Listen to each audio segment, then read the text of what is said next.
Assalamu alaikum. Lovely to see you all here tonight. We are having a very entertaining night, are we not, with some very interesting things being said. Let me begin by saying, as a Muslim, as a representative of Islam, I would consider myself an ambassador for Islam, a believer in Islam, a follower of Islam and its Prophet. So, in that capacity, let me begin by apologizing to Anne-Marie for the Bali bombings. I apologize for the role of my religion and me and my people, for the killing of Theo van Gogh, for 7/7. Yes, that was all of us. That was Islam, that was Muslims, that was the Quran. I mean, astonishing claims to make in the very first speech on a day like today, where the Conservative Prime Minister of the United Kingdom is having to come out and point out that these kind of views are anathema. And I believe you're trying to stand for the Labour Party to become an MP in Brighton. If you do, and you make these comments, I'm guessing you'll have the whip withdrawn from you, but then again, UKIP's on the rise, they'll take you, the BNP, they might have something to say about your views. This is what Mehdi Hassan always does. By the way, just on a factual point, since we heard a lot about the second speaker, about how backward we Muslims all are, on a factual point, you said that Islam was born in Saudi Arabia. Islam was born in 610 AD. Saudi Arabia was born in 1932 AD. So you were only 1,322 years off. Not bad? Not bad start there. Talking of maths, by the way, a man named Al-Khawarizmi was one of the greatest mathematicians of all time, a Muslim, worked in the golden age of Islam. He's the guy who came up with not just algebra, but algorithms. Without algorithms, you wouldn't have laptops. Without laptops, Daniel Johnson tonight wouldn't have been able to print out his speech in which he came to berate us Muslims for holding back the advance and intellectual achievements of the West, which all happened without any contribution from anyone else other than the Judeo-Christian people of Europe. In fact, Daniel David Levering, the author of the Pulitzer Prize-winning historian and author of The Golden Crucible, points out that there would be no Renaissance, there would be no Reformation in Europe without the role played by Ibn Sina and Ibn Rushd and some of the great Muslim theologians, philosophers, scientists in bringing Greek texts to Europe. Every single case of suicide terrorism between 1980 and 2005, 315 cases in total. And he concluded, and I quote, "There is little connection between suicide terrorism and Islamic fundamentalism or any of the world's religions. Rather, what nearly all suicide terrorist attacks have in common is a specific secular and strategic goal to compel modern democracies to withdraw military forces from territory that the terrorists consider to be their homeland." And the irony is, when we talk about terrorism, the irony is that the opposition and the Muslim terrorists, the Al-Qaeda types, actually have one thing in common, because they both believe that Islam is a warlike, violent religion. They both agree on that. They have everything in common. Osama bin Laden would be nodding along to everything he's heard tonight from the opposition side. He agrees with them. The problem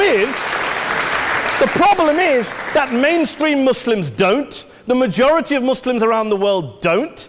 In fact, a gentleman here started quoting all sorts of polls. Gallup carried out the biggest poll of Muslims around the world, of 50,000 Muslims in 35 countries. 93% of Muslims rejected 9/11 and suicide attacks. And of the 7% who didn't, they all, when polled and focus grouped, cited political reasons for their support for violence, not religious reasons. And as for Islamic scholars and what they say, well, Daniel talks about our University of Oxford. We'll go down to Oxford Centre for Islamic Studies, get hold of a man named Sheikh Afifi al-Akiti, who is a massively well-credentialed and well-respected Islamic scholar who has studied across the world, who in the days after 7/7 published a fatwa denouncing terrorism in the name of Islam, calling for the protection of all non-combatants at all times and describing suicide bombings as an innovation with no basis in Islamic law. Go and listen to Sheikh Tahir al-Qadri, one of Pakistan's most famous Islamic scholars, who published a 600-page fatwa condemning the killing of all innocents and all suicide bombings unconditionally without any ifs or buts.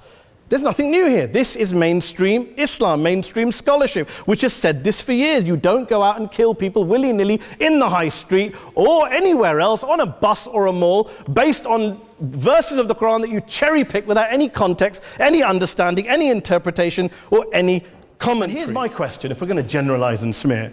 If, okay, people say yesterday's bombers, and we've got to be careful, there's a trial going on, were yesterday's attackers, motivated by Islam? Big debate. I don't believe they were. Let's say they were. Let's say Faisal Shahzad, the Times Square bomber, was motivated by Islam. Let's assume, for sake of argument, that Richard Reeves, the shoe bomber, was motivated by Islam. If Islam is responsible for these killings, if Islam is what is motivating these people, and Islam is therefore not a religion of peace, a religion of war, then ask yourself this question: why aren't the rest of us doing it?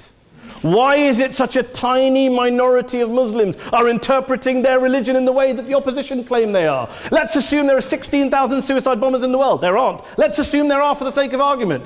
That's 0.001% of the Muslim population globally. What about the other 99.99% of Muslims who the opposition tonight either ignore or smear? The reality is that the rest of us aren't blowing ourselves up tonight. The reality is that the opposition came here tonight not worried about the fact that me and Adam might pull open our jackets and blow ourselves up tonight because we're followers of a warlike warrior religion which wants to take over Europe and Daniel's university. The issue is this. The issue is this. Unless the opposition can tell us tonight, and Peter Atkins is here, one of our great atheist intellectuals, can tell us tonight, can answer this question tonight, why don't the vast majority of Muslims around the world behave as violently and aggressively as a tiny minority of politically motivated extremists? Then they might as well give up and stop pretending they have anything relevant to say about Islam or Muslims as a whole. Ladies and gentlemen, let me just say this to you. Think about what the opposite of this motion is.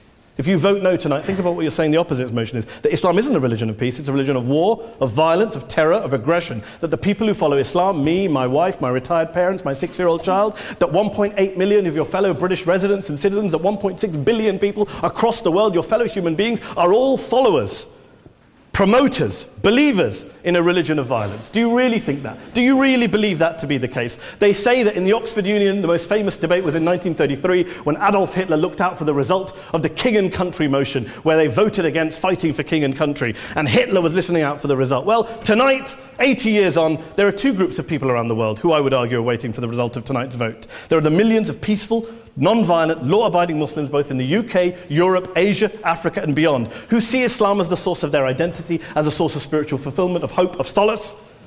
And there are the phobes, the haters, the bigots out there who want to push the clash of civilizations, who want to divide all of us into them and us and ours and theirs.